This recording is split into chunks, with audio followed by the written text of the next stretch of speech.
యెహోవా మందిరములో నేను నివాసం చేయుచున్నాను. యేసయ్య పరిశుద్ధ వాక్యం దీవించు.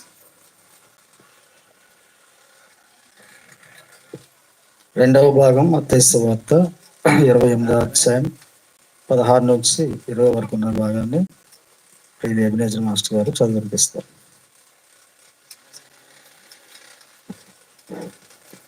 ఈ దినముకై ఏర్పాటు చేయబడినటువంటి వాక్య భాగము మత్తయి సువార్త 28వ అధ్యాయము 16 నుంచి 20 వరకు చదువుకుందాం. 11 మంది శిష్యులు యేసు తమకు నిర్ణయించిన గలిలయలోని కొండకు వెళ్ళిరి. వారు ఆయనను చూచి ఆయనను మొక్కిరి గాని కొందరు సందేహించిరి.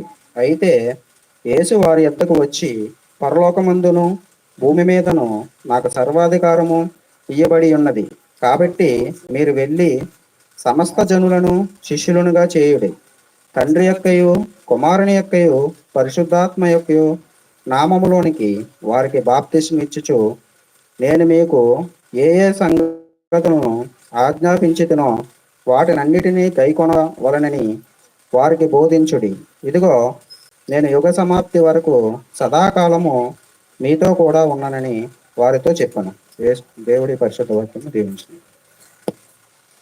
లేఖన భాగాలు చదివినటువంటి నాకు అదుర్గ భగవాన్ గారికి, అలాగే మా ప్రియులు ఎబినేజర్ మాస్టర్ గారికి సంఘపక్షంగా వారికి వందనాలు చెల్లిస్తున్నాం. మరి సమయంలో మన ప్రియులు, మరి టీడీపీ యువజన నాయకులు, మన ప్రియులు శ్రీ రావ్ మాధవ్ బాబు గారి తనయులు శ్రీ రావ్ అక్షయ్ బాబు గారు మన మధ్యకి రావడం చాలా సంతోషకరం.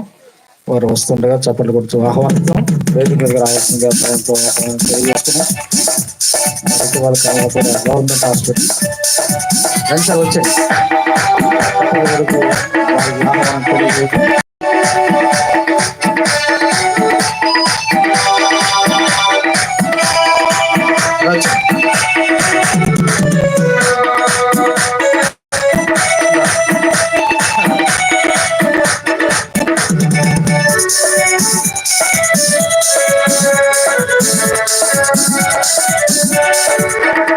దయచేసి మరి అందరూ కూర్చుందాం.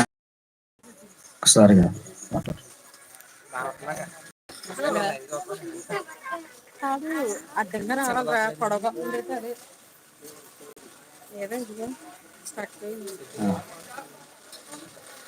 శ్రేణి గారు, ఇంకా ముఖ్యులు, మరి పెద్దలైన వారు రాజు గారు, మరి అక్షయ్ బాబు గారు కూర్చున్న పెద్దలు రావాల్సిందిగా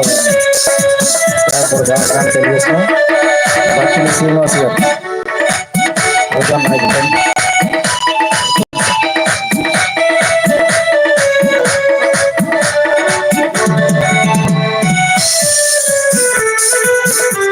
మరి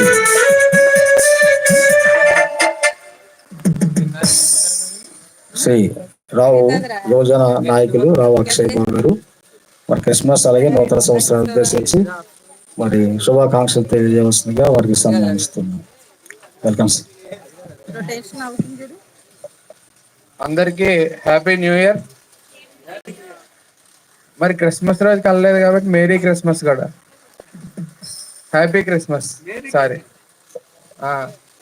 మరి మాట్లాడడానికి మళ్ళీ మాడితే నా మొహం బోర్ కొడుతుందని ఇప్పుడే అక్కడ చర్చిలో కూడా చెప్పాను. ప్రతి సంవత్సరం ప్రతి నెల ఎప్పుడోకప్పుడు కనబడుతూనే ఉంటాను కాబట్టి నా మొహం మీకు బోర్ కొడుతుంది. కాబట్టి మీ ప్రార్థన గడ్డి రాకుండా మీ సమయాన్ని మీకు వదిలేసి వెళ్తాను.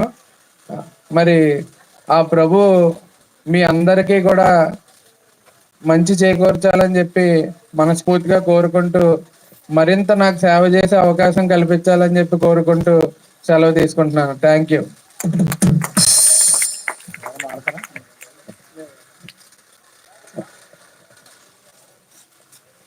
మరి యూత్ వారు ఒకసారి జస్ట్ సహకరించండి. ఒకసారి మరి ప్రతి సంవత్సరం కూడా మరి నాన్నగారు వల్లే మాకు కూడా మరి సంఘ కార్యక్రమాల్లో తమ వంతు సహాయ సహకారాలు అందిస్తూ, ప్రతి క్రిస్మస్ కానీ నూతన సంవత్సరానికి కానీ తమ వంతు సహాయ సహకారాలు అందిస్తూ. ఒక్క మాట చెప్పడం మర్చిపోయాను. ఈవేళ రాష్ట్ర మాల కార్పొరేషన్ డైరెక్టర్ లాదర్ బాబు గారు నాకు కూడా యాక్చువల్గా రావాలి. పాపం ఆయన వస్తాను మీ కూడా చర్చిలన్నీ తిరుగుతానని చెప్పాడు. కానీ కొద్దిగా ముందుగా రావడం వల్ల అతనికి చెప్పడం మర్చిపోయాను.